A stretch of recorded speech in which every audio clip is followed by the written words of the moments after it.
Good morning, everybody. Welcome to the North Dallas Plano Career Focus Group. We're very glad you're with us today. It's April 30th, 2021.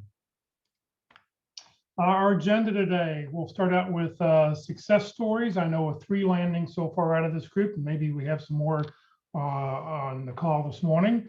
We'll then go to our, have everybody put their 30-second introductions into the chat box. And then we will go to committee reports. We'll do workshops, job fairs, the Pick Career Interview Success Workshop. We'll share the career tip of the week, and then we will hear from our speaker for our main event right around 10 o'clock. For those people on Zoom, we ask that if your full name is not in here, we ask that you go and edit your name by clicking on the participant box and then hover over the little camera microphone, and where it says rename yourself, go ahead and please be sure your full name is in there. It makes it easy for me to be able to capture that information to update our roster every week when I do that. And then be sure to click on that little thing underneath where it says remember my name for future meetings. That way, when you jump on future meetings, you won't have to rename yourself. And it's a good practice to have your full name on there so people can contact you as they see you from around the country. For those on Zoom, as soon as you think about questions, please put them in the chat box. That's the easiest way to do things. For those people who are watching on Facebook, please just enter your comments into the comment field. I'm monitoring that feed, and I'll be sure to get those questions answered for you.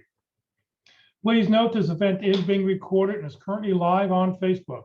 The recording will be on the Career DFW Facebook page and the Career USA YouTube channel for others to view in the future. By participating in this event, and if you happen to post a comment in the chat box or you have your microphone or camera on, you give consent for your comment's name and picture to appear. Well, good morning, everybody. My name is Jeff Morris. Since 2007, I've been facilitating and leading the North Dallas Plano Career Focus Group. The group's been around since the late 1990s. I took it over in 2007 when the gentleman who was running it landed a job and said, who wants to take over? I think I scratched my face. He said, okay, Jeff, you're it. So I've been doing that since 2007. In 2008, I started careerdfw.org, a website to help those in the unemployment who are unemployed in the Dallas-Fort Worth area. In 2012, I started careerusa.org to help people outside the Dallas-Fort Worth area. I've written a book called What I've Learned About Your Job Search that you may not know. It's available on Amazon. And since 2017, I've been a member of the practice interview team, and you'll hear more about that in just a few minutes. Well, we like to start the meeting off with success stories. I know of 3 landings, so let me share the 3 that I know about. And if anybody else is on the line, please unmute your mic and we'll hear from your story too. So the first person I know is Chris Stark. He started his new job on April 12th, 2021. He works in downtown Dallas. He's the Senior Director of Managed Care for a 35 hospital health system located in 9 states. If you know anybody, if anybody's in the healthcare field who'd like to have some help, please reach out to Chris. Please let all the guest speakers know how grateful I am for their help and support during job transition. You and your colleagues provided very valuable service to the people in the DFW, Metroplex, and people throughout the country. It provided me with ways to refine my skills and offer encouragement through the steps in the process in the job transition market.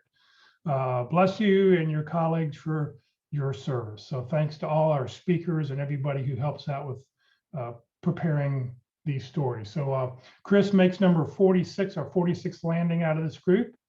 Our 47th landing is Laura Hyatt. Is Laura on the call? Let's see here. I don't think she said she could be with us. Nope, she's not.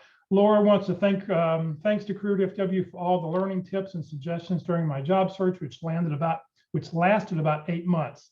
She received 2 different offers from organizations on the same day, turned one down right away, and negotiated the other one. I still have a copy of my offer letter from my previous job, and I used that to back up my salary request.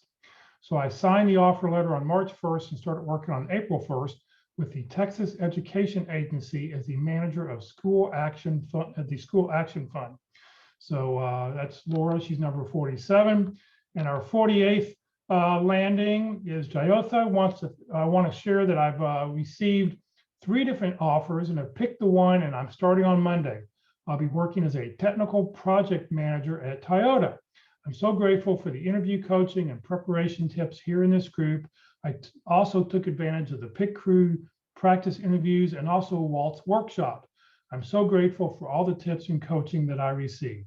Thanks, Jeff, and please let me know how to make a small donation. I'd love to do so as soon as my paycheck gets here. So Jotham makes number 48 landings out of this group for 2021. So we're almost halfway to our total from 2020. So do we have any other landings? Anybody else? If any other landings, please unmute your mic. Jeff, I landed. Nathan, please tell us.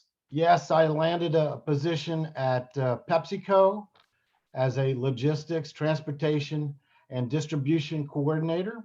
I start on Monday.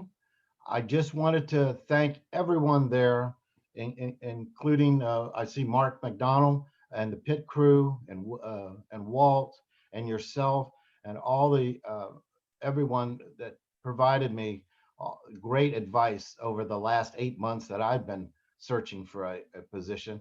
I just wanted to tell you that I found this position on LinkedIn. I applied on their company website, and my process was very smooth.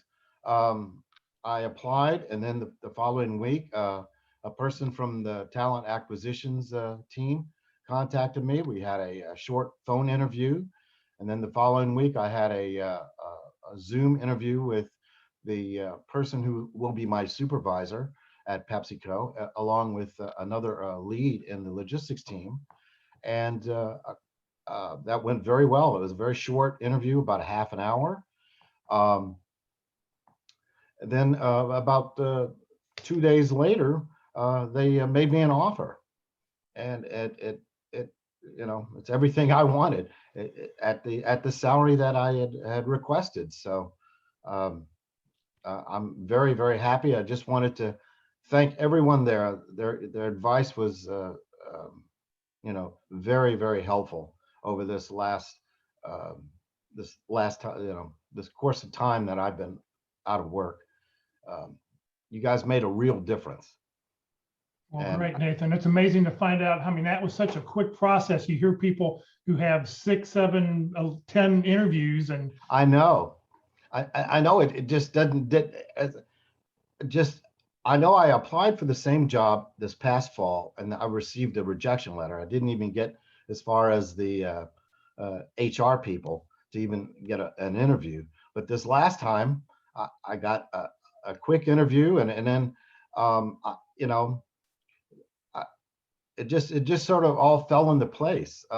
I'm just really surprised that it happened so quickly. I was expecting a second or possibly third interview, going up the chain of command, but that wasn't the case.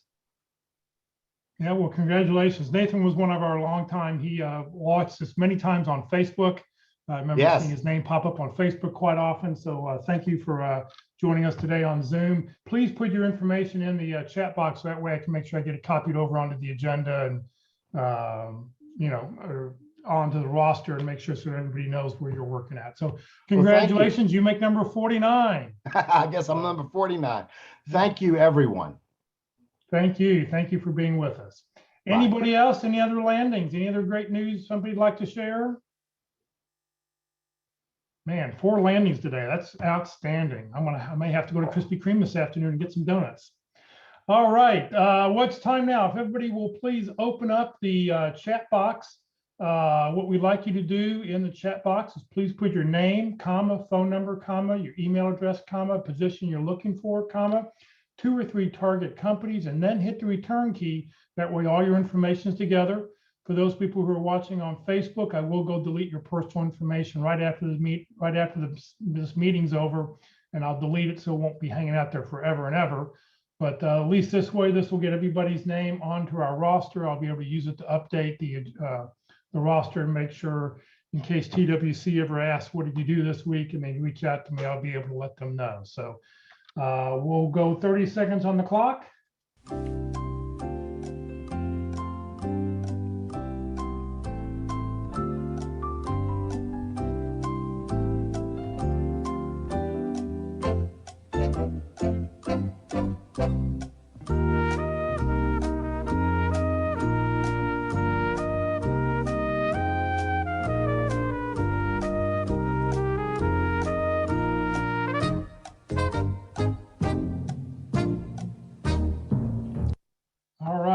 keep going. If you haven't got all your information in yet, please name, phone number, email address, couple companies you're looking for, position you're looking for, then hit the return key. That would be great.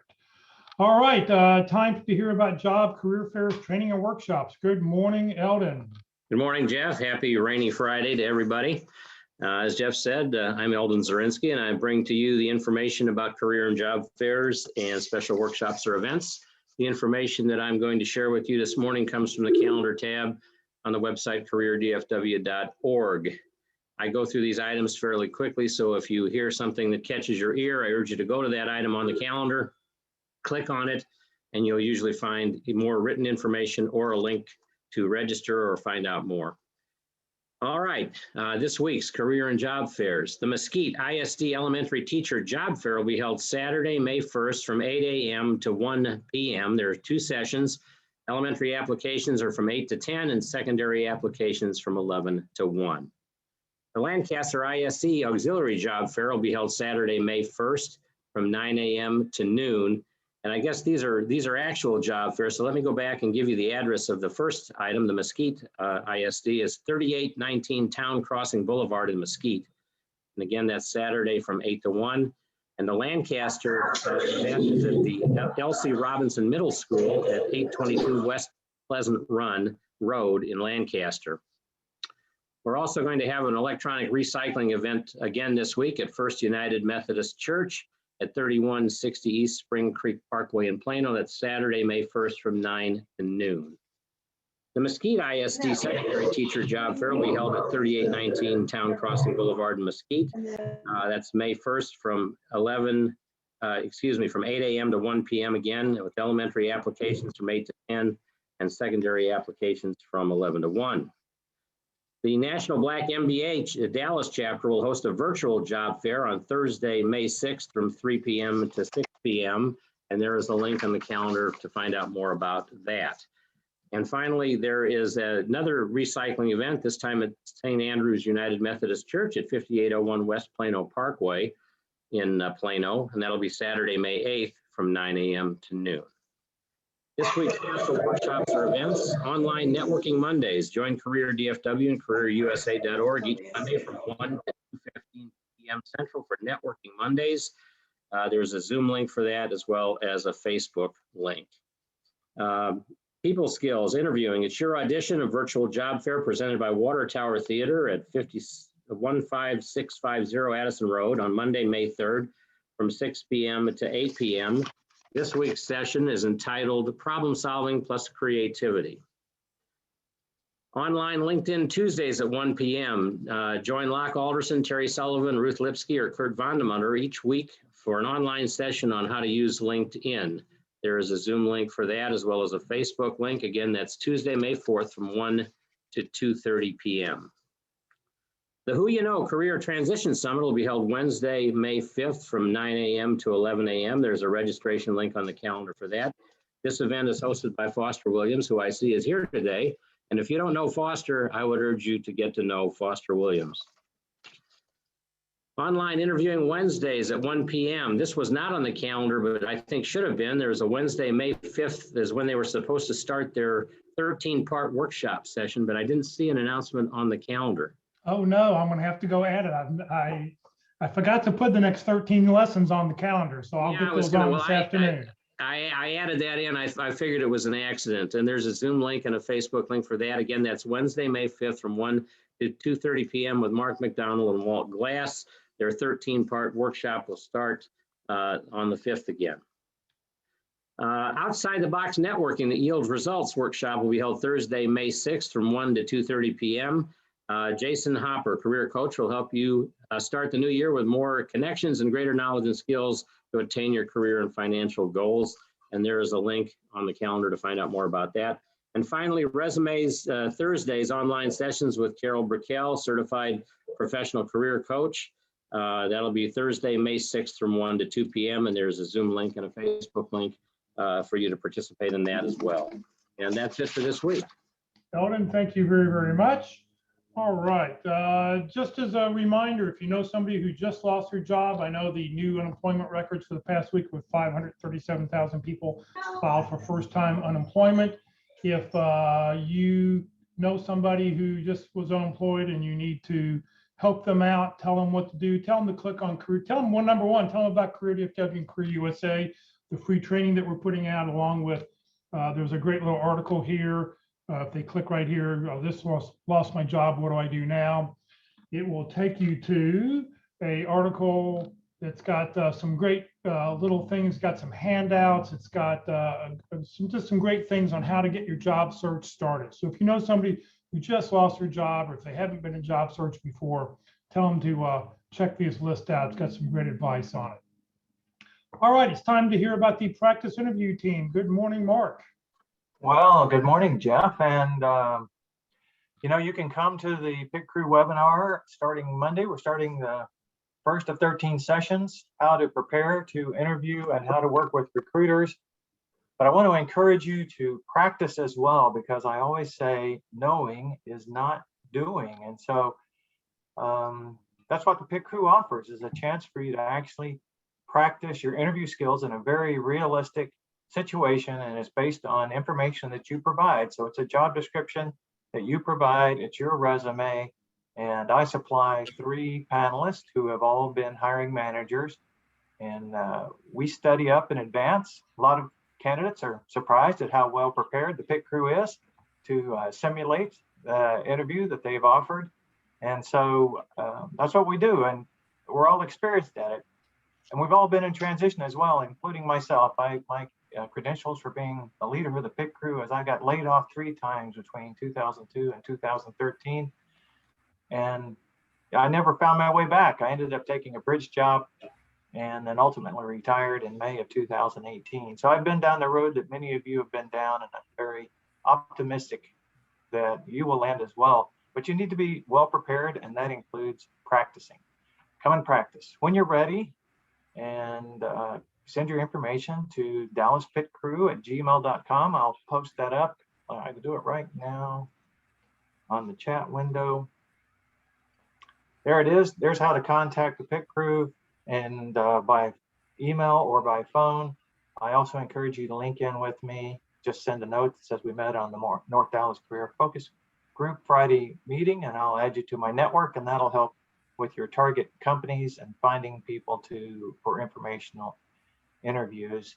And but I was saying, when you're ready to practice, send your information in. It doesn't have to be a position that you're already engaged in. It could be just your dream job description, but we do need a job description to build your interview questions from.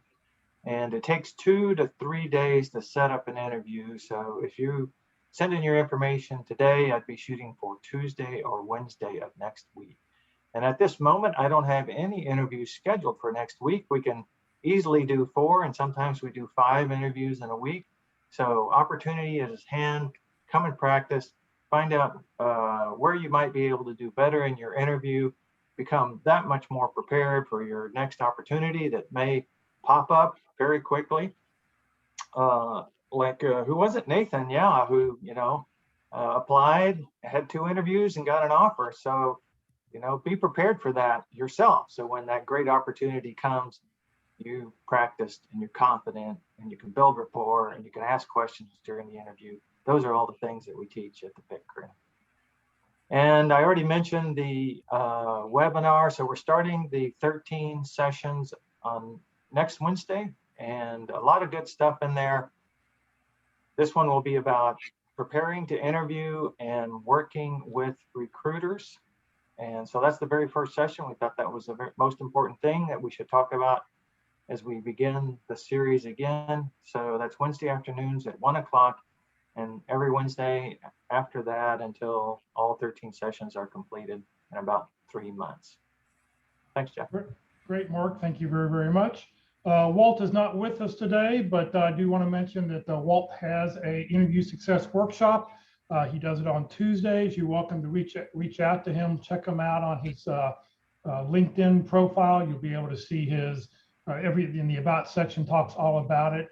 It's a great way to, it's not the, it's preparing for an interview. What do you need to do? And he'll help you and guide you into whatever help you need. It's not in a stressful situation like the Pit Crew is a little bit more stressful because you actually have three people doing they try to treat it like a real interview. Walt's here to try to answer, ask a question. All right, let's talk about that question. Let's come up with the right answers. Let's think about what we're saying here. So he wants to help you along with that too. So if you want to check out Walt's interview success workshop, please reach out to him at walt_glass@yahoo.com. And you can interview with confidence, I guess, as he says, learning without squirming, I guess is his thing. So Walt will be back with us next week. He'll be part of Wednesdays. He's part of every Wednesday, the workshop that Mark and Walt put on together.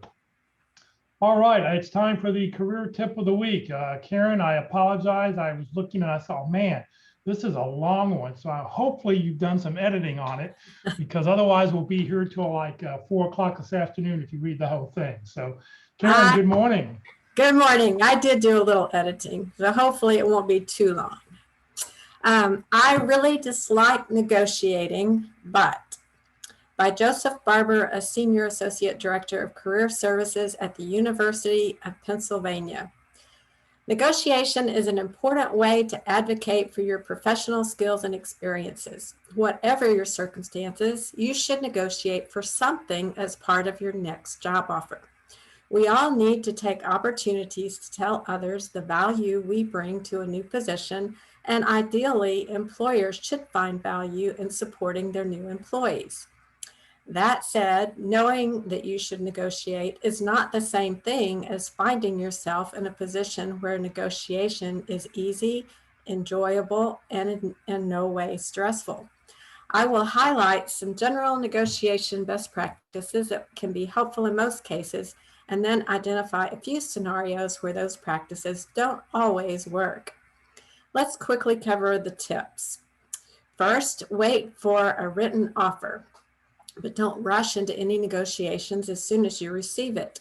Once you have the written offer, ask for more time to get back to your potential employer.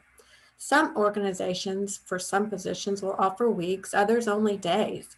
It is a good idea not to make a hasty decision if you can avoid it, especially if you may have other interviews or potential offers that might materialize in the next few days. Then, before you actually start negotiating, gather all the information you need. Speak to people in your network who might have insight into the role or the company, or advice based on their own experience negotiating. Also, if anything in the offer letter is confusing, ask for clarification from your main point of contact at the employer. Let's say that a company offers you stock options as part of the offer. This is a great opportunity to ask if you can talk to someone at the company who might be able to share information about it. Whatever questions you may have about what is written in the offer letter, this phase is the time to get some answers. An email might work for most questions, but scheduling a time to chat might be better in some cases. Once you have answers to all your questions, then you can decide on what you want to negotiate for and why. Asking for more money is often the focus, but everyone would like more money. So what is the positive argument you can make as part of your negotiation?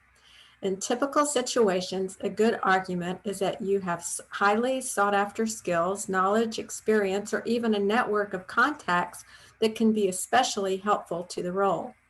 In other cases, your ask may be based on the research and networking outreach you conducted, from which you might have discovered that average salaries at similar organizations and for similar roles are higher. Any good negotiation happens in real time by phone or video and with the person who is in a position to discuss the offer. Once you have scheduled a time to chat with this person, make sure you practice. Here's an example. I've spoken to several of my contacts in my network who work in this field, and they mentioned X dollars as being an industry standard for someone with skills doing X and Y. I'm really excited to bring my rich experience doing X and Y to this role, and so this higher amount seems appropriate. What can we do to get closer to this? Ask such a question and then don't say anything else until the other person has responded, but you need to practice that approach. If you are looking for networking strategies, refer to this career tip on careerusa.org to find several links to resources. Keep these best practices in mind, but in some scenarios, the process doesn't quite follow these steps. For example, some descriptions or the career pages of organization websites specifically state that salaries cannot be negotiated. That might be because the jobs are associated with a union or a city state department, or just reflect the organization's philosophical approach. It is worth noting that you can negotiate other elements of the job beyond salary that can still play a key part in supporting your professional success in your new role. Some employers want you to negotiate before they give a final offer. You may get a verbal confirmation that will be offering you the role, but no specific details or numbers. That approach puts the onus on the candidate to come up with a preferred salary without knowing all of the details. Job seekers who experience this scenario often worry that any incorrect negotiation may result in a written offer never materializing. That typically doesn't happen, and most of the negotiation best practices are still relevant in this situation. But the lack of a written offer first makes the negotiation process feel a lot more stressful. Another scenario was an organization making a written offer, but requiring the candidate to first decline that offer before starting to negotiate. The candidate could then submit a justification for whatever was being negotiated, and if the organization accepted it, they would make a new offer. The idea of declining an offer to negotiate certainly raises the stress level, but given the time and effort it takes for employers to choose a final candidate, they would very likely entertain a counteroffer from a candidate whom they were excited about, especially if that candidate could advocate positively for their value. In another situation, the hiring manager told a final candidate that they had to accept the offer promptly because the hiring manager didn't want to lose out on a great second choice finalist. Of course, that doesn't sound like a great way for the employer to begin their relationship with a potential new hire. Though I dislike negotiation and the uncertainties involved, I've found it always feels better to advocate for yourself in the best way you can when you have an offer, rather than miss the opportunity and regret it. No one will advocate for you as well as you can, and whether or not you successfully increase your salary or benefits, the process of verbalizing your value to others will always be professionally fulfilling. Karen, thank you very, very much. I know it was a long one. Please go back and scan it. Go back and read it, everybody. If you've got questions about negotiations, there are also 4 really, really good web links that take you to some other sites about negotiations. So you'll want to check that one out. I think this is, it's a really good article. So thank you very much. All right. Coming up here in just a couple of minutes, we'll hear from PJ Dunn to talk about strength finders and core clarity. Coming up next week, we'll do open forum, and we've got a short presentation on first interview phone interview tips. So it should be it's a little 5-minute presentation that was put together, and we'll do that first, and then we'll go to open forum for the rest of the session next Friday. On the 14th, why your next job should be a contract role. And this is from Rick Martinez, who is a recruiter, has a recruiting firm. So he's a technical recruiter. So it should be an interesting presentation. And then on the 21st, job search optimize and the QTNT personal value calculation process. Just a different way to think about how your job search should go. And it should be an interesting presentation. And this is by Rick Gillis out of the Houston area. All right, it's time to hear from our speaker. PJ is described as a critical thinker with a heart for human flourishing. For the past 10 years, PJ has inspired executives and transitioning professionals on how to polish their natural strengths while managing limitations. As a strength champion certified coach and certified coach practitioner through the Certified Coaching Federation, PJ has over 3,800 coaching hours and has delivered over 510 presentations to date and continues to be an advocate for those who advocate. PJ, thank you very much for being with us. I really enjoyed you come every week. I know people really will take something away from this. So PJ, thank you for being with us, and it's all yours. You do need to unmute your mic though. Oh yeah. There we go. That's usually how it starts, right? That's how it always You need to starts. mute that mic. Well, good morning, everyone. I'm very happy to be here today. I actually did this presentation, but I varied it for you guys to do something extra for those who may have been at Careers in Motion on Tuesday at Watermark. So let's talk about these Clifton Strengths. So I will just start off with this one statement. Everyone here has talents which they can polish to strengths, right? And I'll also tell you this, you are an asset. The company is the target. The company wants to hire assets, right? They're in the asset collecting business. And so if you're an asset that cannot articulate what you're valuable at, what you bring to the table, you now become a liability.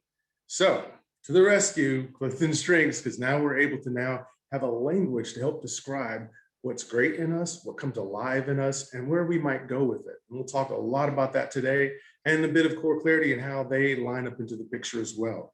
So let's just start with the basics right here. Life is full of these questions. You know, who am I?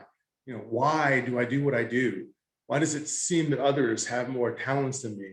You know, what is my superpower?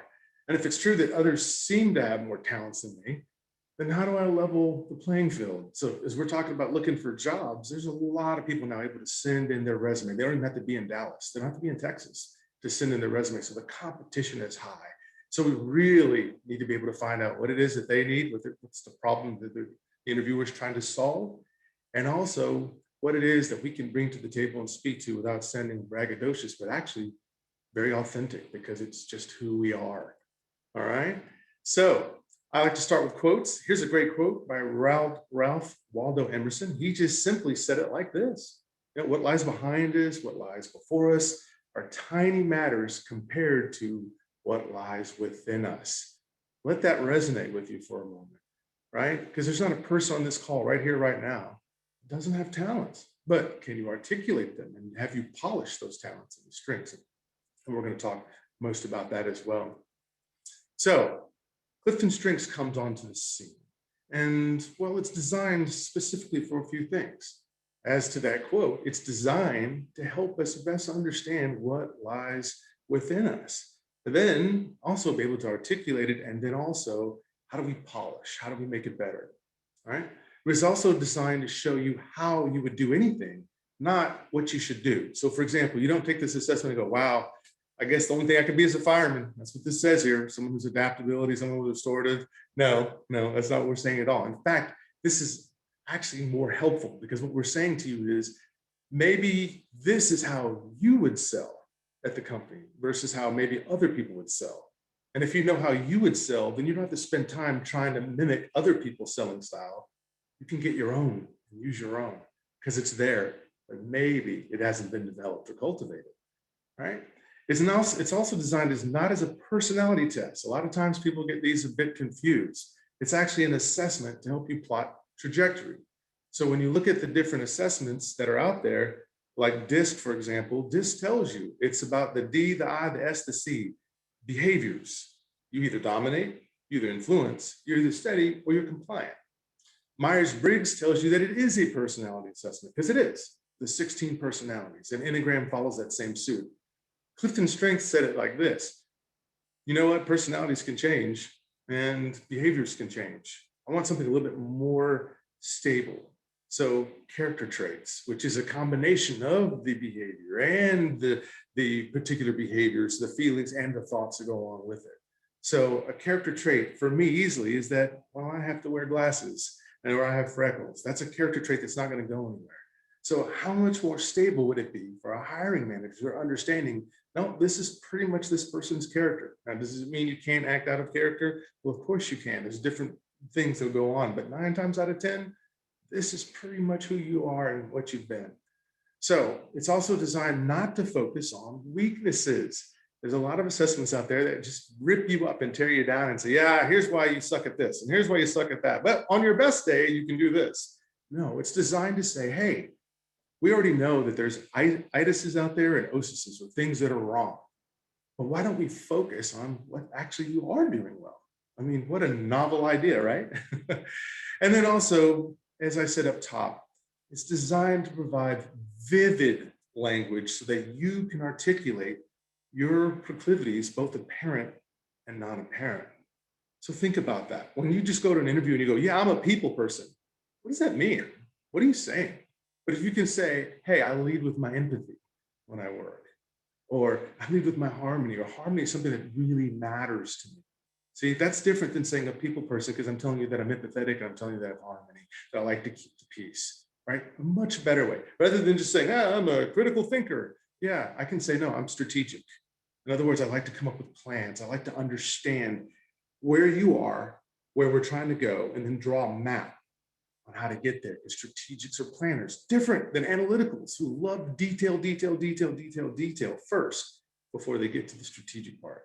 So this is very specific language. You don't have to get out there and say something generic as being a people person or this sort of thing, or I'm just a critical thinker. In what way? There's more ways than one on how to think, right? So this helps us here, and this is wonderful from that perspective. Let's keep going.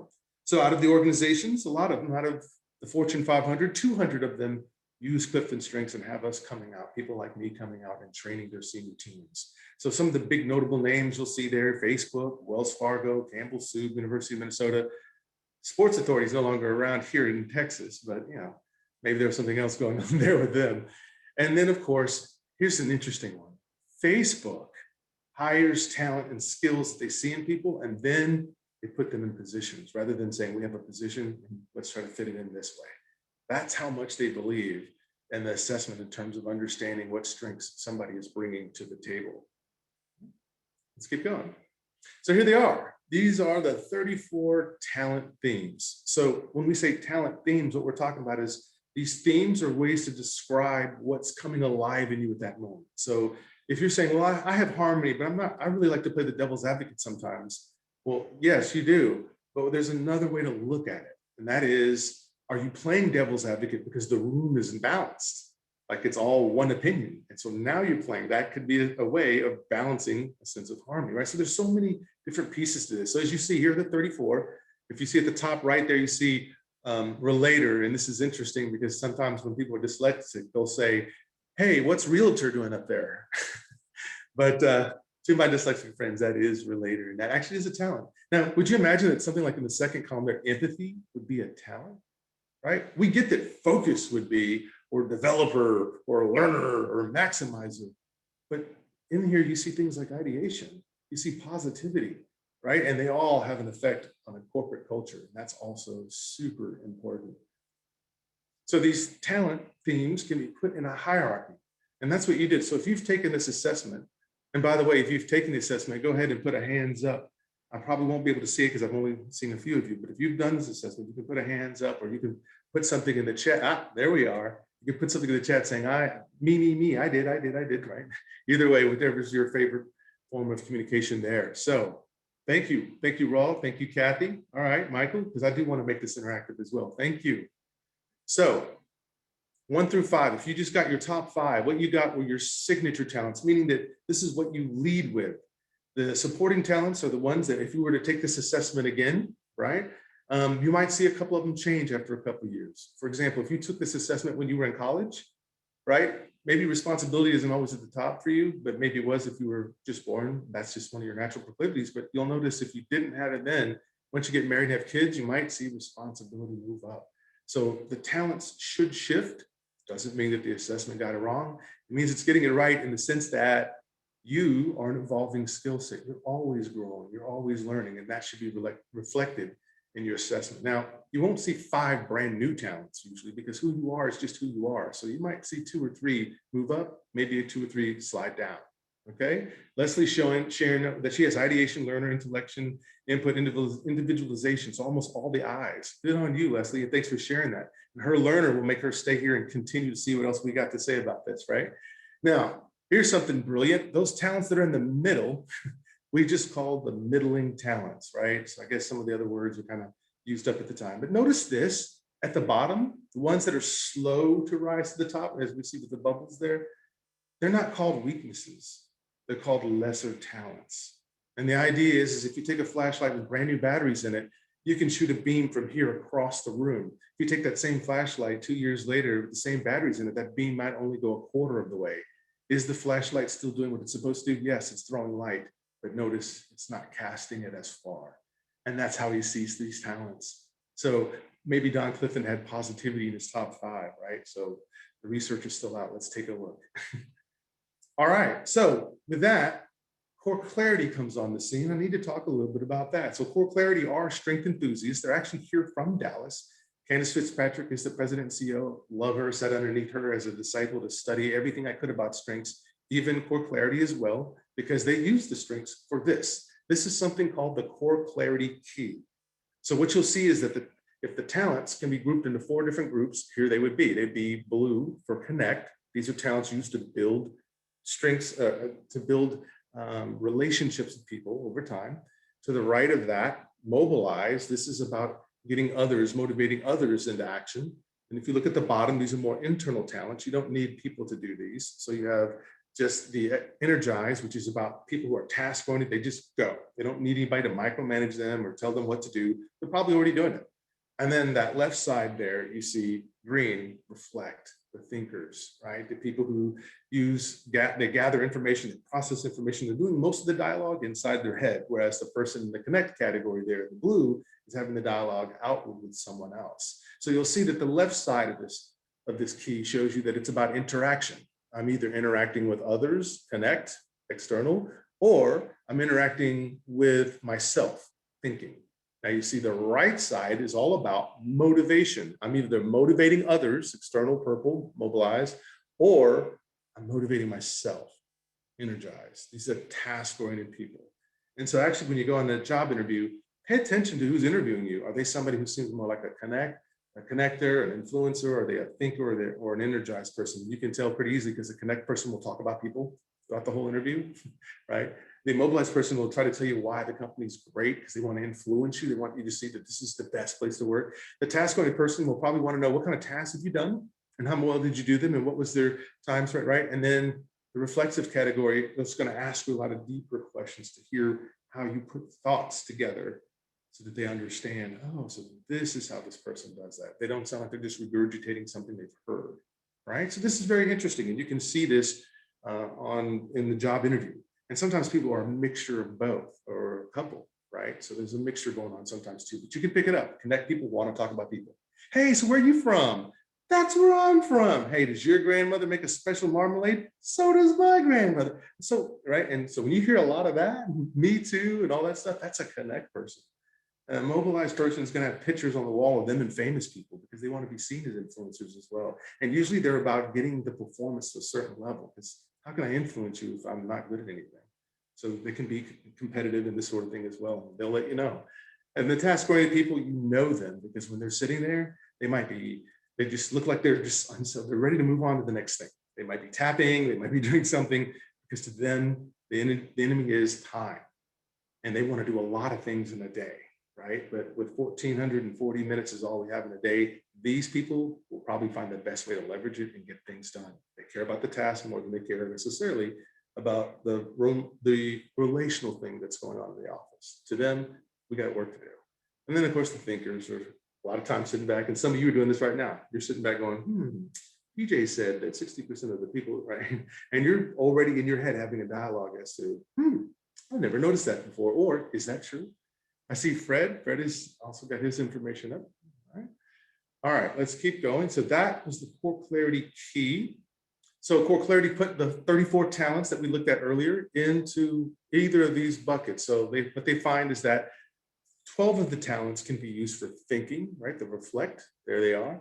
That 9 are used for the actual getting the things done, the task, which tells us something, right? If this is all fair and all true and going right along with it, then it tells us that the world is mostly thinkers and doers, right? They're either Nobel laureates or they're Super Bowl champions. Why? Because there's more talents here. This also might explain something. Notice there's only 6 talents that have to do with connecting, and 7 have to do with connecting, 6 that have to do with influencing. So this might explain why when we're around someone who just knows the right things to say, we're just awed by it because we just don't see that very often. Most of the time, people can tell you what they think, and they can definitely push you out of the way and get something done if you're in the way, right? And then with the mobilized folks, maybe this is why we're interested in those people who can walk into a room and just command it. When you see a band and the lead singer, Bono, just takes over and you're not even aware of anything else, you're wondering, what is going on? How is this person able to control the whole room by just being there? These folks, and especially if you have several of these, you're comfortable in front of 1,000 people. It doesn't bother you at all.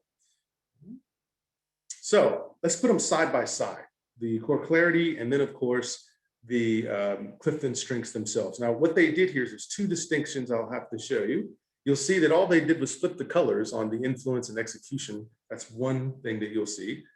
The second thing you'll see is that some of the talents are in different quadrants, and these are what we would call the ambidextrous talents. For example, responsibility in the core clarity in the blue, right? This is a connecting talent. People like to be around dependable people. But if you notice, it's also an execution talent, right? If you see the last quadrant there at the bottom, the purple there, you see with Clifton Strengths, because a responsibility person, because they're in the act of being dependable, probably is doing a lot of things because they feel responsible. So you can see where this has a relational component or clarity. You could also see how it has an execution component because this person is getting things done. So core clarity would say this is more of an internal view of responsibility, where Clifton Strengths would say, well, we want to coach people, so this is external. So there's internal and external motivations. You can't know the internal motivations of someone, so you might just assume when you see a responsibility person getting a lot done, you might assume that they're just an achiever. But really, it might be that the fact that they feel heavy responsibility to get things done, that's what's driving it, because they don't want to hurt the relationship. So some of the talents, there's 12 of them, that can go in either category. I wouldn't fight you on it. If you said, well, I see that more as this. And in fact, let's take a look at the 12. Here they are, right? So if you have any one of these talents, just know that sometimes it can feel like one quadrant, but also be another. So we already talked about responsibility being blue in the core clarity, which means this is relational, also blue in Clifton Strengths, but it's purple there because purple is execution, right? So self-assurance, if you notice that kind of somewhere in a little bit in the middle there, in core clarity, this is an execution talent. These people are just self-assured to get things done. But at the same time, with the strengths, they can also be influencers because they get things done, because they're trailblazers. So you can see this is really a more in-depth and nuanced look at the talents, rather than just saying, oh, you're blue, so that means you connect. Well, this is why it's also hard to understand talents when you try to read them in somebody. You might say, oh, I see it, empathy. And it turns out it was harmony that was working, right? So that's why it's a little tough, but once again, we have an assessment to help us sort this out. I see Daniel has listed his, thank you, Daniel. And so let's see, Scott's got to run. Okay, well, thank you, Scott. Thank you for being here for at least the first part. Leverage your talents, okay? That's what I would say to you. All right, so this is also something I think about, the theological aspects. So Ephesians 2:10 says, we are his workmanship created in Christ Jesus for good works. In other words, God doesn't make junk. So the talents that you have are made on purpose for you to do something, right? So which God prepared beforehand that we should walk in them. Okay, so when you're God's workmanship, that's pretty good. That's better than made in the USA, made in Mexico, made in, no, if you got God's stamp, which we all do, listen, you're made for good work. So it's no accident that a God of order would put some sort of order of talents or abilities in you, right? So let's start with this. And I want to kind of open it up a little bit here. If I say, what is a talent? Can someone go ahead and raise your hand, or you can type it in the chat, whichever's better. But what is a talent? You can unmute yourself for this to get that dialogue. Susan said something you're good at. Okay. John says natural ability. Yes. Now let's tell you how we would define this. Here's what this is clinically. It's natural, meaning it's already inside of you, a natural recurring feeling, thought, or behavior that can be productively applied. Because if you're good at being annoying, that's not productive. So we don't want to call annoying a talent, okay? So we had to add that productively applied on there. But think about that. Naturally, recurring thoughts, feelings, or behaviors that actually can be applied to something. In fact, do you know that when you go work at a job, it's not just the job's there for money. The job is the place where you manifest, show off, if you will, the skills that are already inside of you. It's a place where you get to show them. It's a place that as you get better and better and better, as you polish them, hopefully your pay gets better and better and better, your promotion gets better and better and better. Because that's the thing about talents, they're there. Now, how about strengths? And it looks like chat's the best thing for some of you, so let's do it that way. So tell me, how would you describe a strength? What do you guys think? I hear like, okay, so Chandra says lifetime experience, love it. Skills that you've gained, okay.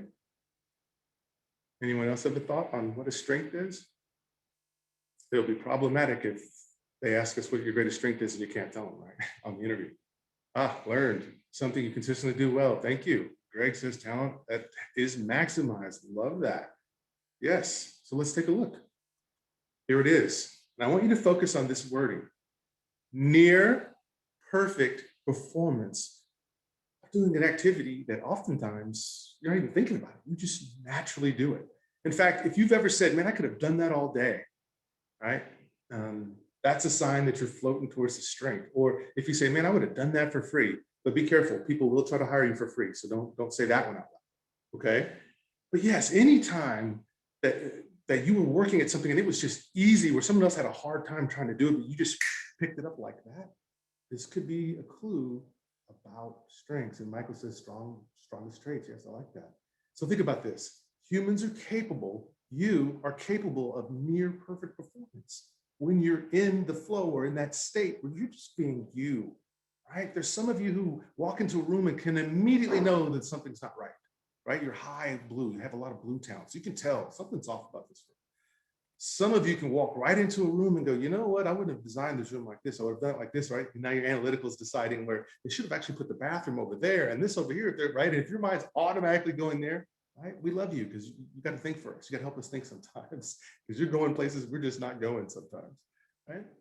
Now, how about this one? We all probably can do this one pretty easy, but I want to see in the chat, hey, what is a weakness then? If we know what a talent is, we know what a strength is, then what's a weakness? This one will be like, and we'll go real fast on that because everybody knows what this feels like. Something you struggle with doing. I love it. A dim light. Thank you, Kathy. Very, very interesting. Anyone else have a thought on what a weakness is? Yeah, poor performance, hard, effortful, something really hard for you to do and you procrastinate doing. I love that. Thank you. Workplace, right? Here they are. They're coming in. Something you need to work on. Yes, keep those coming in. And here we are. Here's what we're going to use. Think about this, right? Behaviors, sometimes strengths that get in the way of prime performance, right? That's a weakness. So if the idea that you're analytical and you want to break down every idea, but you don't get into focus, you don't get into action execution, then that actually becomes a weakness that you're still sitting there analyzing when everybody else has already left and got on the train and took off on project land. Let's get to the project, right? So sometimes the talents can work for you and against you. We'll talk about that. I love it, Liz. That's right. Something that you struggle with. But why are you struggling? Sometimes a strength can be turned up too much, right? You have empathy, let's say. If it's turned up too high, you might empathize with everything. And then people go, well, what are you for? You can't empathize with everything, can you? Right? And so it's a very interesting piece when you look at this. All right, so let's keep going. So how do we turn these talents then into strengths? I'm going to give you an equation that I have asked a bunch of attorneys to try to pull it apart, see if they can pick it apart, and no one has in 12 years. And here it is. If you take a talent, which we've already agreed everyone has, right? God's put you're his workmanship. And if you add, in terms of investment, knowledge, skill, practice, you will get strength or strengths. Right? So if you say, well, that hadn't happened for me, well, do you have all the knowledge on the thing you're trying to do? Do you have all the skill, or have you picked up all the skills yet? Have you practiced or used it enough times, right? So knowledge can be gained, skills can be picked up, and practice is just repetition. If you add those three things to your talent, you will get a strength, right? So let's take a look at this. Talents grow in these areas in terms of investment, and that is relationship. If you're in relationship with people who can see your strengths and talents and tell you, hey, I see you, I see what you're doing, that's very good. Have you thought about doing, that's helpful, right? If you set proper expectations, don't tell yourself, well, as an empathy person, I'm going to try to empathize with every lost dog that's on the street.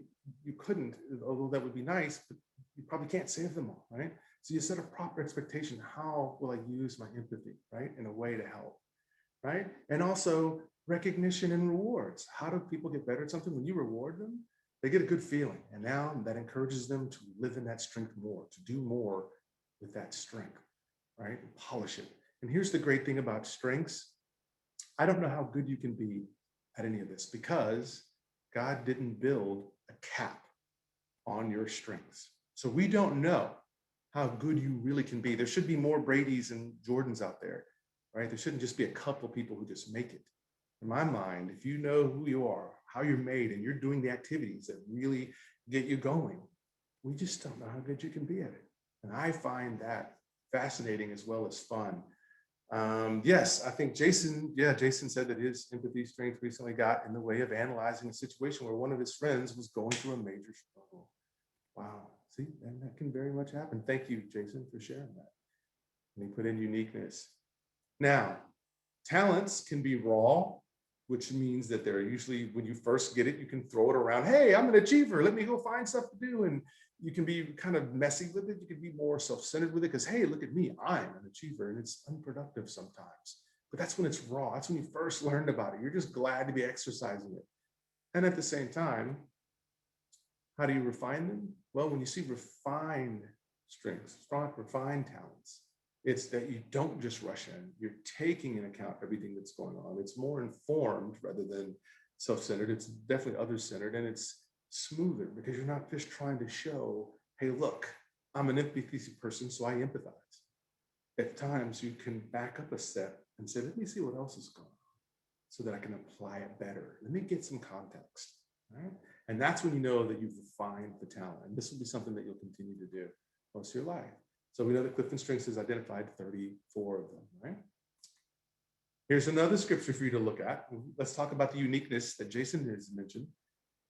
Psalm 139:14. I love this. The psalmist here is David is saying, I praise you for I'm fearfully and wonderfully made. Wonderful are your works. I like this part. My soul knows it very well. You know when you're working in the strength zone. And you know when you're working in something that's weak in you because you don't want to do it. You'll find every excuse not to do it. You'll let somebody else go up and do the math equation if you're afraid to be in front of people and do a math equation when you're a kid in school and your math is not your best subject, right? But David here is saying, listen, I worship a wonderful God who made me as part of his workmanship. I know this. Why do people leave jobs? The boss, a lot of times, they have a no friend at work and they're not getting to do what they like to do every day in terms of what turns their strengths on. That's why they're looking for something else to do because it's not hitting the full breadth and width of that person's capability. And they know it. And when you know it, you can't stick around for that, right? Yeah, Karen loves it too. She loves 139 as well. Yes. Okay, so let's take a look at the uniqueness now. All right. So to find someone who has the same top 5 talents in the same order as you need to run into 33.4 million people. That's the same top 5 in the exact same order. And I've been doing this for 11 years now. I still haven't run into anyone with the same top 5, let alone in the same order. Now, to find someone with the same top 10 as you, look at that number. If that's not unique, I don't know what that is, right? We're talking about 447 trillion. Spoiler alert, there's only 7 billion people on the face of the earth. So you see how that math is working out. And then how about this? To find someone with the exact same 34 in the exact same order that you have it in, we don't even have a word for that yet. We just know it's 295 plus 36 zeros. This is how unique you are. What this tells you is you don't need to try to be like Jeff or like me or like Jason or like Karen. You need to dive into what actually is you and what makes you great. And then, by the way, when you're on the job interview, you don't have to lie. You're the most authentic person when you can say, hey, listen, I'm fascinated by numbers and figures because my analytical brain loves to go and look for details and see what it might tell us, right? When you're saying that and you're saying it in that way, you don't sound like someone who just pick me, pick me, pick me. I really want this job. Pick me, pick me. No, when you tell them what makes you come alive, now they see the person, not just the resume. And they are looking for that as well as the resume, because they already read the resume before you got there. All right, so let's keep going. So your talents can work for you or they can work against you, right? So if you're overdoing this, right, you're like the coffee in this coffee cup here. You're just making a mess because you're over serving the talent. SOS. Serve. When you take the talent and the strength and you over serve it, this is what happens. And then the person is more like the cup. You're just killing them with all that analytical. They just can't deal with all that data, or you're killing them with all this positivity, and they're just like, gosh, can you step back for just a minute, right? So just be aware that your greatest strength is also your greatest weakness when it's overserved, and potentially when it's underserved, right? And so sometimes what you'll see is people will perceive that, well, what's gotten me this far, what's gotten me this far will get me that far. So if I've been on my analytical kick for a long time, then I'm not going to develop my empathy and my other talents. I'm just going to keep using my analytical. Well, when you do that, you're like the guy at the gym who has the big upper body, but then the toothpick legs because he doesn't like to do legs, right? So your strengths, you can do the same thing to your strengths. You can make it to where you focus on one so much and not the others. And so then therefore you're not balanced, and it creates an issue. So we have something called the dimmer switch theory, because we can never tell you stop being analytical if you're analytical, right? We need that. The difference is are you reading the room in context? So we know you read books in context, you read people in context, but you also read situations in context. So is the situation, does it need positivity dialed way up right now? Not at a funeral when someone's grieving, right? Maybe not. Maybe they need your empathy dialed up, but maybe positivity, if it's turned way up, can almost seem like they're trying to cheerlead everybody when this person really just needs to grieve. And sometimes that happens. The shortest scripture in the Bible is Jesus wept, even though he was going to raise Lazarus anyway. So grief is a thing. And sometimes if you're over in your positivity, you may not let people grieve because you're just trying to keep everything upbeat and happy, right? So now what? What do we do now? Now that we know some of this now, and we are kind of understanding this, and we're looking at our talents and we're seeing how they're grouped and all this sort of thing, you need to know that just taking the assessment is just the beginning, not the end. I'm amazed at how a lot of times I give this speech and then I'll see people 2 or 3 months later and I say, hey, so what are your top 5? I've got negativity. I mean, and I'm like, wow. So you know what your talents are, but you're not polishing them. I don't know that that's a great strategy. You shouldn't take the assessment just to kind of know. You should take the assessment because you want to get opened up to see what else you're capable of. Because as we said earlier, near perfect performance is possible when you take a talent and polish it to strength. So the first thing you have to do here then is, let's look at what we do. We have to have a rhyme, because people won't remember it unless I have a rhyme, right? So it's got to be assess and finesse and a test, right? It has to be all these wonderful things. But first of all, assess your talents. Are they working for you or against you? Because if you've got it turned up too high in a room that doesn't need it, you actually could have the negative effects. Okay, so first, assess your talents. Do you know how they're affecting other people and you? Secondly, we want to finesse those talents. How do we do that? We spend time in the talents. We just polish them. If you like to speak, then join Toastmasters and get even better, right? Because you'll enjoy it, because you already love to speak, right? So you want to get to a point where with your talents, they become strengths and that you're able to aim them intentionally, not on accident. You don't want to be that guy or that girl that one time happened to do this one thing well, right? A lot of teams have won the Super Bowl once, but not many of them have won it more than 2, 3, 4, or 5, or even 6 times. So know this. You can finesse those talents, meaning that you know when to use it and you know how to use it. If you can do that and pick your spots, you don't have to worry about being an imposter. And by the way, the imposter syndrome is a real thing. I also talk about that. But you don't have to be an imposter when you know you're living within the strengths and you're just wielding in the way that makes the most sense in the situation that you find yourself in. Right? And how about a test? This is one of my favorite parts about this. Once you've done this, if you can show other people your talents, you can inspire them to want to know what their talents are. And then if you can help them get on that road to finding what some of their talents are, what their strengths are, and how they can use it, you build a community that likes each other, not a community that's in competition with each other and can't stand the other person because you are the person keeping me from getting that promotion. That's not how it works. In fact, you'll build more bridges with people. You'll do better in corporate culture, the moment that you're able to see other people's strengths and talents and want to help them get there. You don't have to be a strengths coach to do it. You just got to be able to recognize it and tell them, hey, you know, you're really good at that. I noticed when it comes to writing, man, that is you know what, when it comes to giving meetings, you are excellent at that, right? So right now we see a world that's bitter, angry, fighting over everything. What if you talk like this to people? Would they be angry? Would they be mad? Would they want to tear things down? Would they be screaming politics every 5 minutes, embrace this and gender that and all this and all that? I like to think that if you can see people's greatness and tell them, you don't lose any power by telling them that, hey, I think you're great at this. You see, we're good at criticizing people, but we're not as good as affirming people. It shouldn't be a leadership quality just to be good at affirming people. That should be an everybody quality. And in fact, if you work on a team that's doing that, that's a team that's going to do a lot of great work because they have less resistance to get things done because they're not fighting over strengths. They're embracing people's strengths, right? And that's one of the most powerful things you can do. Because again, you don't lose your strengths just by telling someone else that they're good at something. Right? So here's the numbers from my analyticals, from our number of people. Here's what we found, right? When I say we, I'm talking about the Gallup group.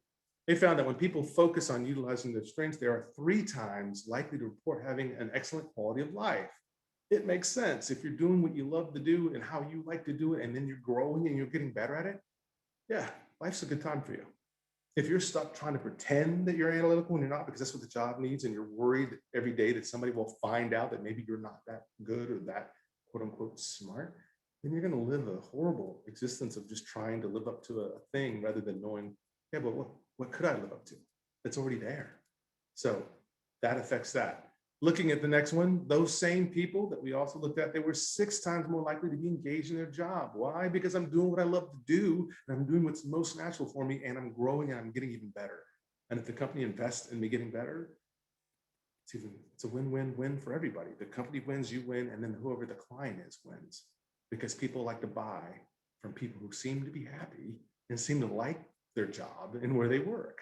Right? Have you ever pulled up to a drive-through window where the kid was just not happy to be there, and you could tell because he just kind of almost threw the burger at you, almost threw the fries at you, and then when you asked for ketchup, they acted like you committed a sin. Fries, I need ketchup, please.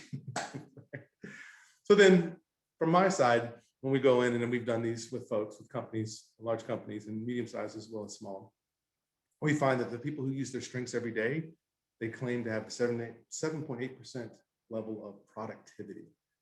Right? Because why not? If you do, you love to do, and you're already doing it, and you're put in the right position, you have the right seat on the bus, that's not a hard go to get to work, unless, of course, the boss is crazy. And we could talk about that, right?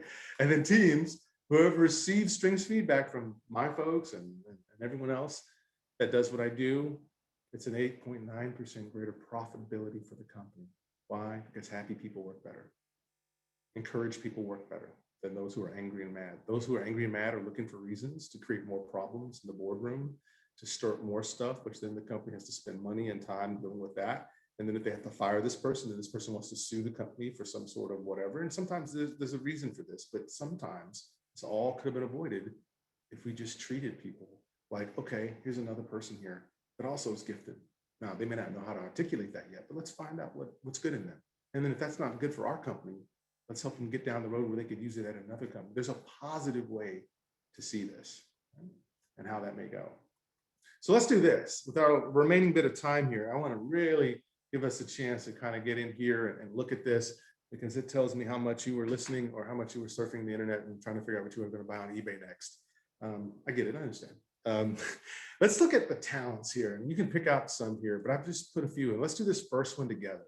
So this first one is focus. So as you know, talents have the great side to them, and if they're overused or underused, the not so great side of it. And then we want to think through it and say, what would be the offset? For example, focus.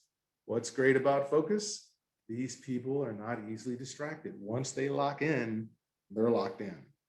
Now, the problem could be that because of that tunnel vision, they may miss things going on around the outside of them. Right? So they may miss team members' birthdays, other things like this, which the other person thinks, well, he doesn't like me. Now you've got this contention in the room because you don't seem to look at anybody or talk to anybody because you only want to come in and do this. So that's a problem when it comes to the culture there at the place. People will not want to ask you to go to lunch if they think you just want to work and not want to engage people, right? And so the offset here, or the workaround, is to say, okay, well, I can still be focused, but I can also schedule breaks to get up to make sure I walk around and see people, talk to people, say short, quick little things, go get my old drink out of the refrigerator and then come back. So there is a way to make sure that when you're focused, you just don't look like you don't care about people just because you're focused. That is one thing. So let's take a look then at responsibility. So what are you guys comfortable with? Y'all want to speak or do y'all want to just do the chat? I'm gonna give you the option here. Y'all want to speak or do y'all want to do chat? Everybody, you're welcome to unmute your mic, whatever you'd like to do. Yes. Speak. Yes. Thank you, Jennifer. Let's do that. Let's go there. So you guys can unmute. Let's do this. So responsibility. Someone tell me what's great about the talent of responsibility. You'll get the job done no matter what. Thank you. Yes. Yes. What else do we know about responsibility that's great? Problem. Say again. You can be a contributor to help solve problems. Yes. Yes. Yes. Could And it what be else? dependable? Yes. Yes, that's Trustworthy. That's my number one. And I tell people you can rely on me. And one of my managers said that without even knowing. I know I can rely on you because when I asked him, what would you say to someone? Yes, They asked about you. and that's powerful. What company doesn't want reliable, dependable people working for them? So if you're on the job interview, you can tell them, yeah, my number one strength is responsibility, because I love knowing that when I tell somebody I'm going to do something, I love to follow through. I like to see the end result when people relied on me and I came through. That's a way to say something that's really great. So thank you. What might be a negative towards responsibility, or a way it could be overserved? You want to take on too much? Yes, yes. Anybody here take on too much? Anything else about responsibility that could maybe possibly be not so great?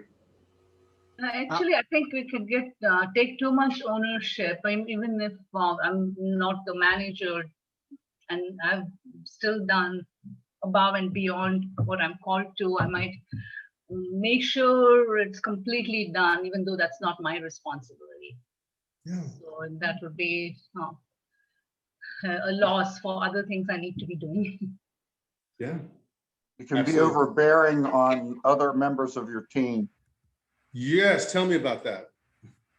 Well, you took on the responsibility and you overcommitted, and now you're driving your people too hard to meet what you committed to. Yeah, yeah, it's a great blowback. That is a blowback to that. I think Susan here said sometimes you're hard on underachievers. That's right, because a responsibility person could say, when they're in the raw state, they could say, well, I'm being responsible. Why can't you be a responsible professional?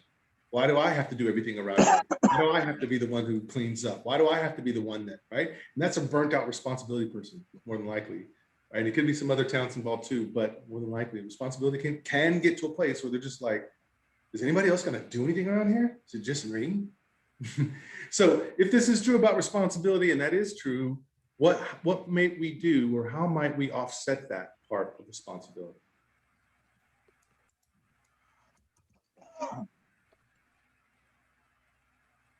Consult with your team before you make a commitment, overcommitment.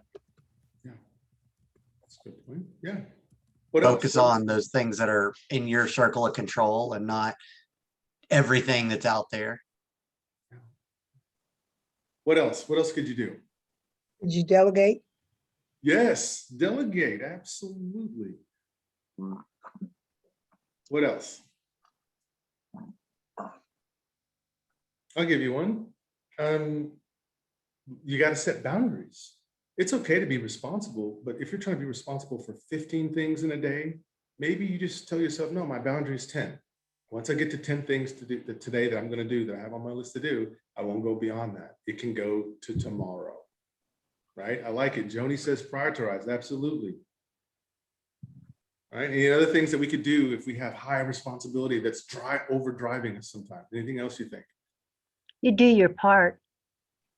Yeah, yeah, I love it. And by the way, if you're a responsibility person doing everything, how does anyone else learn responsibility if you do it all the time? Right, so that's why it's good to delegate when you really get to the finesse part of responsibility. Let's look at positivity now. So what's great about positivity? What do you guys think? When you see somebody who's high in positivity, what's great about that? You always see the best in stuff. What else? A positive culture of you positive. Yeah. Yeah.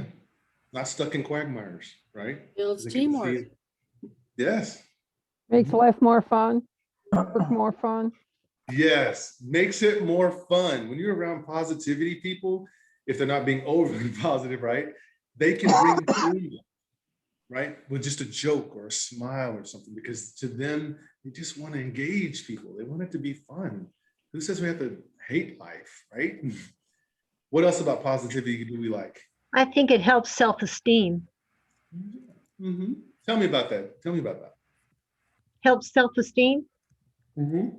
Well, when you feel good about yourself, you're gonna give it your all. You're gonna give it your 100% to 150% because you're happy about it. Yes. It's Yeah. positive. It's like a positive pat. It's a positive stroke on the back. Hey, you're doing good. You're doing well. Keep it up. And that makes you want to work even harder. Yes, absolutely. If you like what you do, it's not work.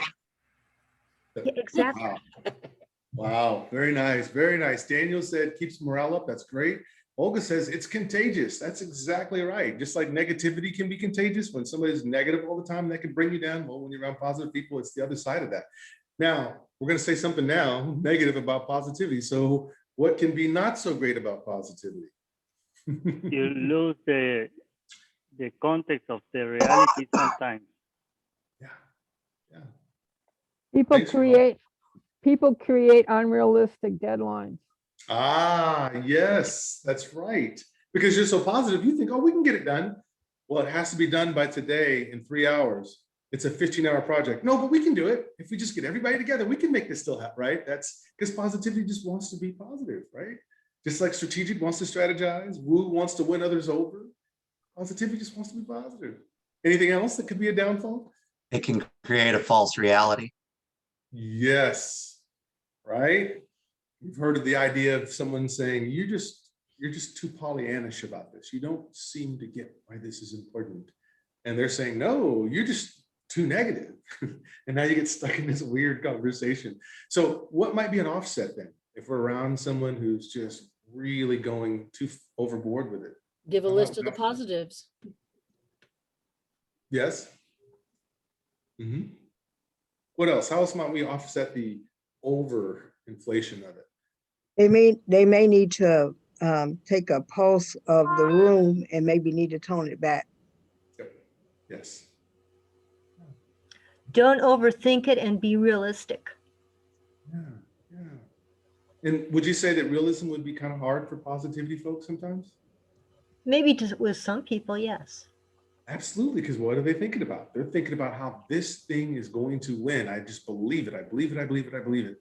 And then it turns out they were way in over their heads as to what it would take, the scope, the people they would need, how long it would take to do it. Because when you're in that frame of mind, you just think you can. I have a friend right now.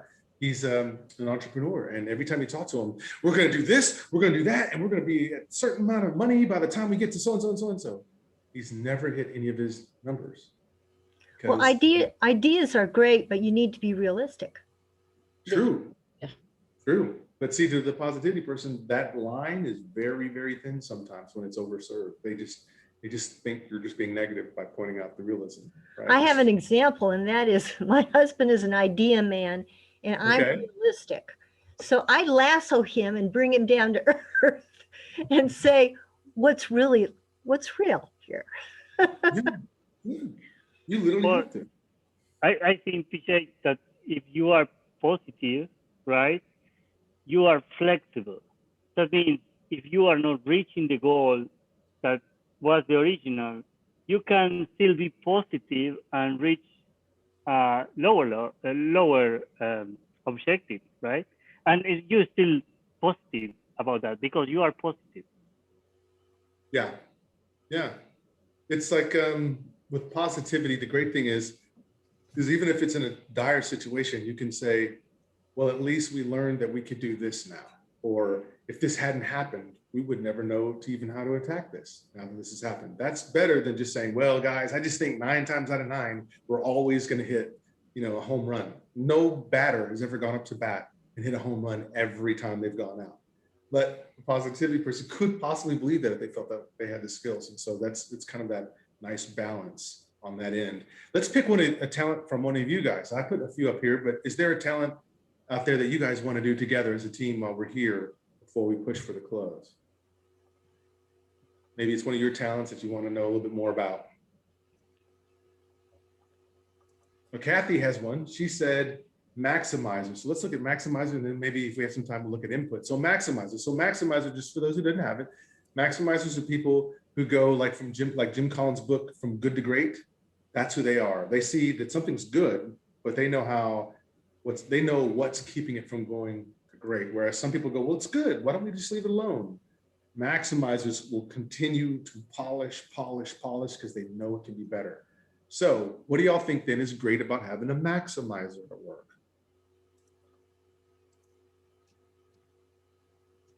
You'll want to pull the best out of everything. Mm-hmm. Mm-hmm. That's right. Even good things. They want everything to be. In fact, if it's good, that's the first culprit that we need to go after and figure out why it's not great. What else might be great about a maximizer at work? More organized. Yeah. It's a possibility. Yeah. Anything else on a maximizer? I mean, when I'm trying to maximize, I'm trying to be able to create more productivity within a given time. I'm always trying to goal myself to get harder and faster. Yeah. How about what might be a challenge with being a maximizer? Which maximizer is my number 2, but I'd love to hear. What might be a challenge? You have major exposition. Say again, Ron? You have more exposition. If you fail, you have more exposition to the failure too. Yeah. May be perceived as a perfectionist. Yeah, that's a part of it. Yep. Thanks, Nathan. Thanks You for being can on. Go ahead. burn yourself out from trying to make something great that isn't gonna be great. Yes. Don't Yes. know when to move to the next task. Yeah. There it Overfocus. is.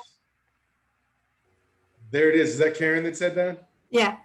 Okay, she's right. This is the phrase GMO, good enough, move on. Maximizers have a hard time with good enough, because notice they're trying to take something good and make it great. So when you tell a maximizer that's good enough, so what might happen is if there's a deadline and you're working on this project, a maximizer may not go, no, this isn't the best, this isn't the best. And so they're gonna keep grinding and they'll miss the deadline because it's never good enough. It's like the artist who's painting and says, no, I need to put some more strokes. The painting has been done for a week now, but he still won't put it out there because he still wants to add more contrast, more strokes. And literally that could go on forever, right?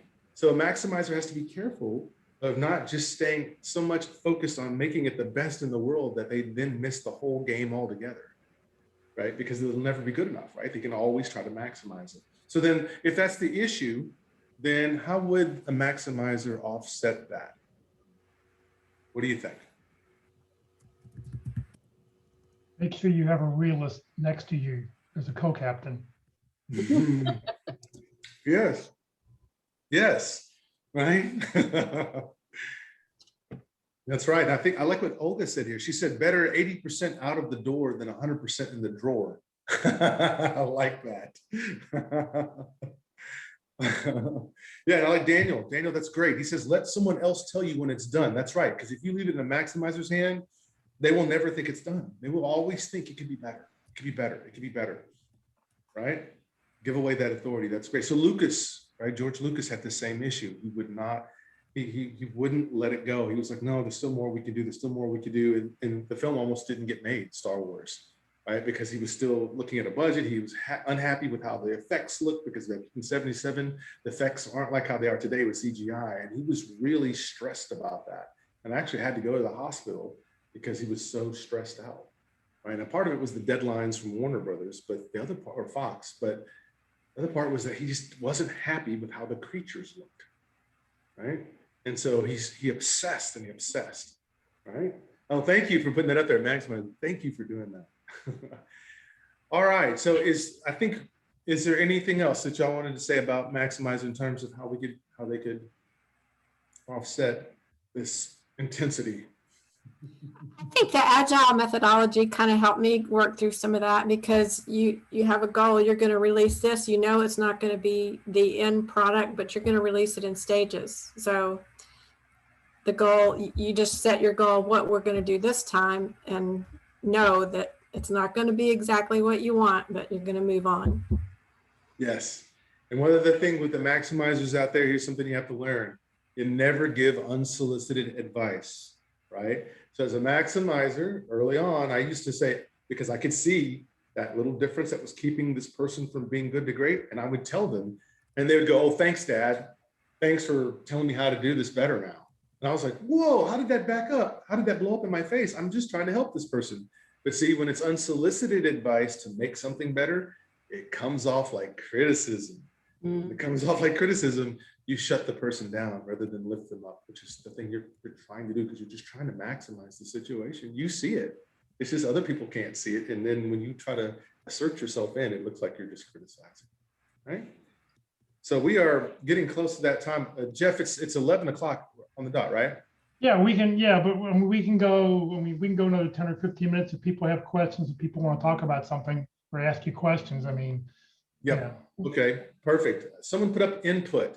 So let's do input. And I know that we did harmony, but let's do input. And then I want to just get your questions. So with input, I'll just tell you what input is. And I also have this talent. Man, y'all are picking stuff here. So input people, we love to collect data, right? We never know when we might need it. So input people love to collect data. They have all kinds of browsers saved, which if you see my computer, it's ridiculous. We have a hard time throwing things away because we never know when we might need that input from that thing, right? And so input people, they can collect trivia and beat you at trivia contests because it's just part of taking in more information. Input people can drink from a fire hose when it comes to information, because again, it's just more input I need to take this, right? So what do you think is great about an input person now that you know that? They're going to try and get all the facts, all the knowledge before making a decision. Yep, that's very good. What else is great about input? Correct information or the factual before deciding, making decision. That that's actually me as well. So I have so much information that people come to me a lot needing answers, and I have the answers for them. Mm-hmm. Yeah. Now, what might be the challenge to being an input person or someone who leads with input? Be focused in something because he's getting a lot of information. What is the relevant information? Yeah. What else might be a challenge? Wanting to collect data instead of making a decision. Ah, yes, absolutely. I can put this off because there's always more data to gather. And I love gathering data. What else can we learn? What else can we know? Meanwhile, we blew the deadline because they said, no, we needed this yesterday. Why are you still looking at this? Why? Well, because look at this input I got. Look at all this new stuff I found, right? Right? And Brenda was telling us on Maximizer that she had an employee who was Maximizer, but this person had turned the whole team off. Right, so that's one last piece of that. So if input can do that, then what might be a good offset for the input person? Analysis paralysis. Yeah. Yeah, analysis paralysis. Yeah. What else?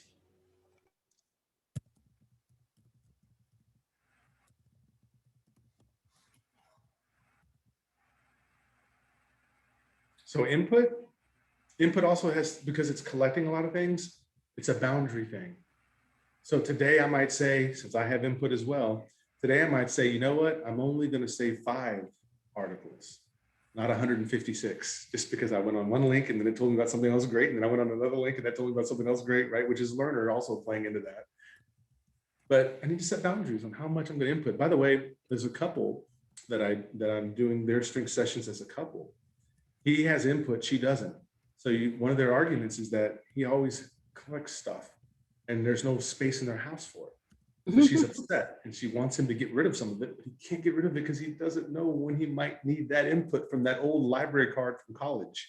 You know, he won't throw things away. And so the clutter, and she's anti-clutter, and to him, it's just, no, this is just place for my stuff. So this is one of the things they fight about, and it's because of input. Right. Now, let's do this. I think we've got a good standing here on that. I think there are a couple of questions. So let's kind of get to that. And I want to go back to, I think it was Stephanie said something about her competition, or someone mentioned about competition, and how can they do that without having the negative aspects of competition. So competition has to be remembered as in what's good about it. It raises the level of game for everybody in the room. When Jordan walked on the court, he raised everybody's level of game in the room. That's what's great about it. The downside to competitive could be that you compete in everything. So you compete to be first, talking in the meetings, you compete to be first, to get a certain parking space, that then you always get it because you figure out how to get there first before everybody else, and the other people just start to get annoyed. So when you look at this, you have to tell yourself, if you're high in competition, hey, is this worth me winning rather than me actually having a good relationship here? So if you have competition in relator, probably easy, that's not a problem for you. But if you have competition without any blue talents around it, or the connect talents, it might be a little hard because you compete all the time with almost everything. Anything could become a competition. Yes. So questions. What are some questions that you guys have? You can well, Michael asked, is it worth spending extra money to know all of your strengths, or you just need the top 5? Oh, I love this question. It's a great one. So I think you could be overwhelmed trying to learn all the nuances of all 34. I think you can get your top 5. And I think what you can do is you can focus there. And then once you get a good handle on those 5, I think you can go back in and get the other 20 some odd. And there's a small fee, but you can get the rest of them. What people will do is they'll probably look at the bottom talents, because that's what we're interested in. We just want to see what is the stuff I'm just really not going to be that good at. But I think at first, it's probably worth getting just your 5 to really get that down if you really want to be intentional. If that's not the game plan for you, if you just want to get it all and you just love it, maybe you're an input person so you can take it all in, then I could say that there's nothing wrong with getting all 34. It's just a choice for you. And thank you for that, Jeff. Other questions? I want to answer any question I can for you. Anybody else? Questions? Where do we go if we want to take the test? I don't remember my results. It's too long ago. Okay, so if you just Google Clifton Strengths, it'll send you straight to the website. And if you took the assessment a long time ago, you had to have logged in with an email address. And so if you type that in, they still have everyone's information. So today we have almost 25 million people all over the world who have taken this assessment. Dr. Clifton was happy if he could have gotten 1 million. Now he's not with us today. As you can see, he passed in 2003, but he would be very happy to know that there's about 25 million people around the world that have taken this assessment. Any other questions? Well, to me, I just want to talk a little bit about, about strength finders. I mean, to me, the best thing about Clifton Strengths is, and I've heard speak, and I don't remember if you mentioned this at the beginning, is that, if you want to find out what your bottom 5 strengths are, you're never going to be able to improve those bottom 5 strengths. You may get them into the 20s, but you're not going to get them into your top 5 because you're just not good at those things. So you really need to perfect and spend the time doing what you're good at and become better at what you're good at, because it'll be easier and because that's what you're naturally able to do. Yeah, no, that's a great point that Jeff brings up. So every now and again, I'll get people that will say, they take that as very limiting. Like, if it's at my bottom, are you telling me that I can't be? And it goes back to what I said early on, which was that, it's not about trying to be all things to all people. It's about being the most authentic you. And we just have different talents. You can see it. There's some people who can pick up a Frisbee and throw it a mile. There's some people who can't even throw a Frisbee. And it's just certain things that just happen that people are good at, and they just do it. And it's okay. It shouldn't be a threat. But I know that there's some folks who they bristle a little bit when you say, well, if it's at the bottom, it's hard to get to the top. But here's what I would say. Let's just say it's empathy, for example, right? And so if it's empathy and it's at the bottom, that doesn't mean you won't get along well with other people, because you might have harmony up higher or includer or individualization. And those are also good variations or nuances, if you will, of empathy, just kind of going in a different direction. So what I love about the Clifton Strengths is that they didn't just give you 12 talents. They're all nuanced, right? Because empathy and harmony can kind of look somewhat like the same, and to some degree, even though they're doing different things. But empathetic people usually are harmonious, right? So I like the fact that he stratified and broke them out, that you don't just get learner without input, you get learner and input, because they kind of seem similar, but there's a different thing that input is after, and there's something that's different about learner, but together you can see how they look a lot alike. So the idea here is that this one gentleman wanted to move his empathy from the bottom to the top because he felt like it would help him work well with his wife because she's higher in empathy. And I was like, well, I don't know that I would ignore the other talents just to try to get empathy up higher. In fact, I don't know that you can teach someone how to be empathetic. I think you can teach them how to be civil, right?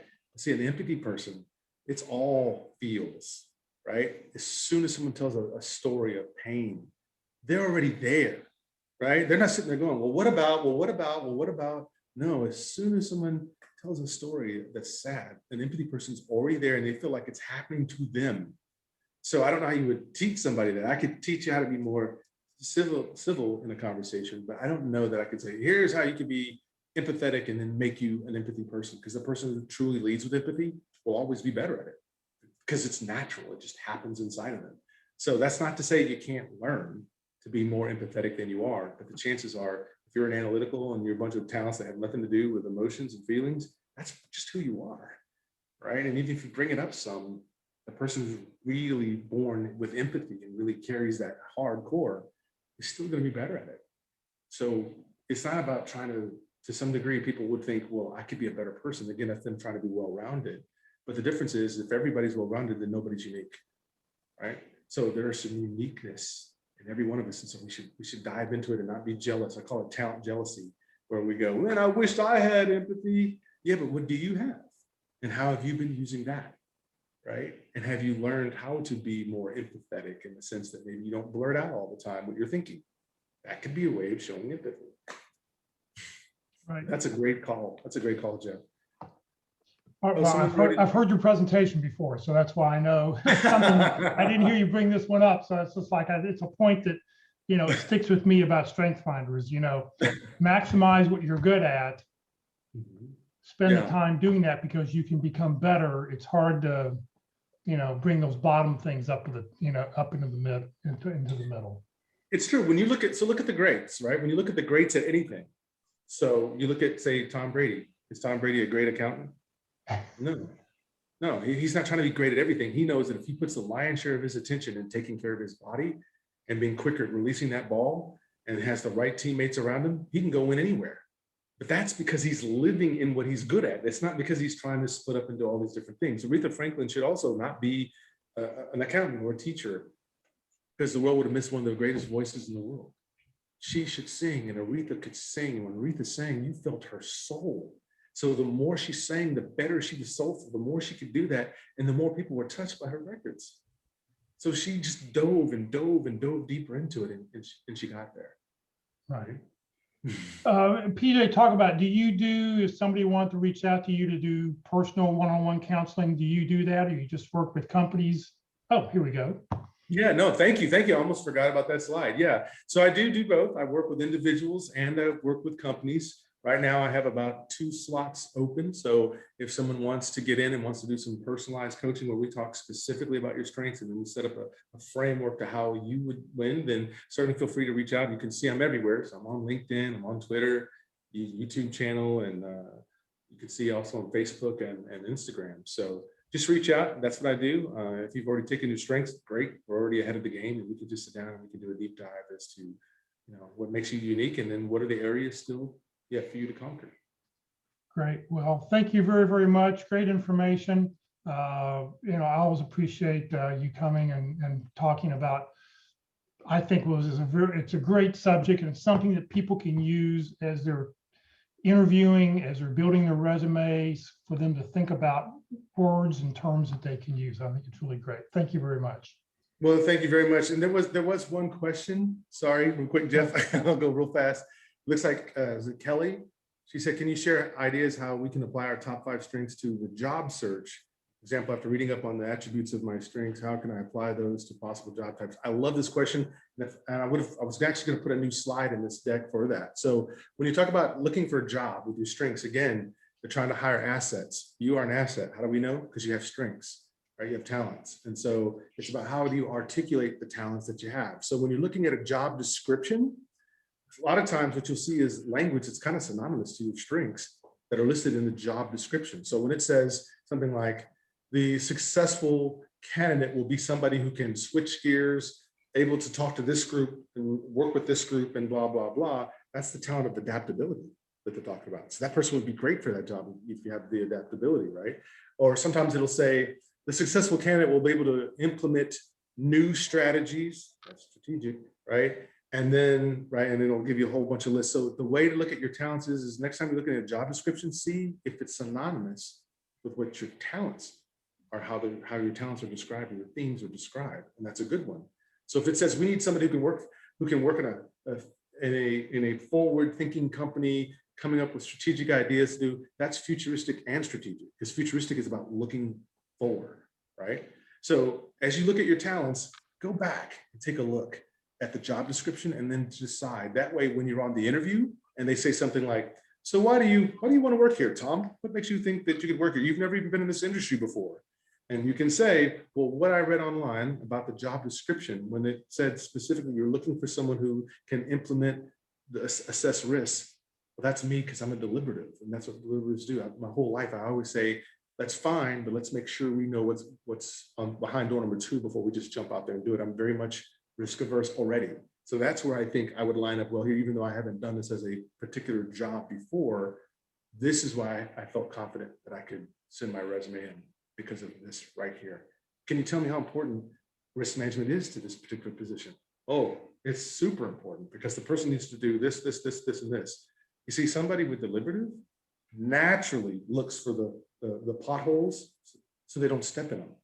But deliberatives look negative because they're always looking for what's wrong, but it's so that they can also do what's right by finding out what's wrong. So you need deliberatives, because that would be attorneys. They shoot holes in the defense argument, right? Or an editor needs to be a deliberative because he can find the misspelled words, right? Because he's looking for what's wrong, right? We need air traffic controllers to have deliberative, because deliberatives, once again, would know, hey, these 2 planes are on the same flight plane. We got to switch that so they don't hit each other. So people who look for what might go wrong in order to go right, that's a deliberative. And so that's a risk manager.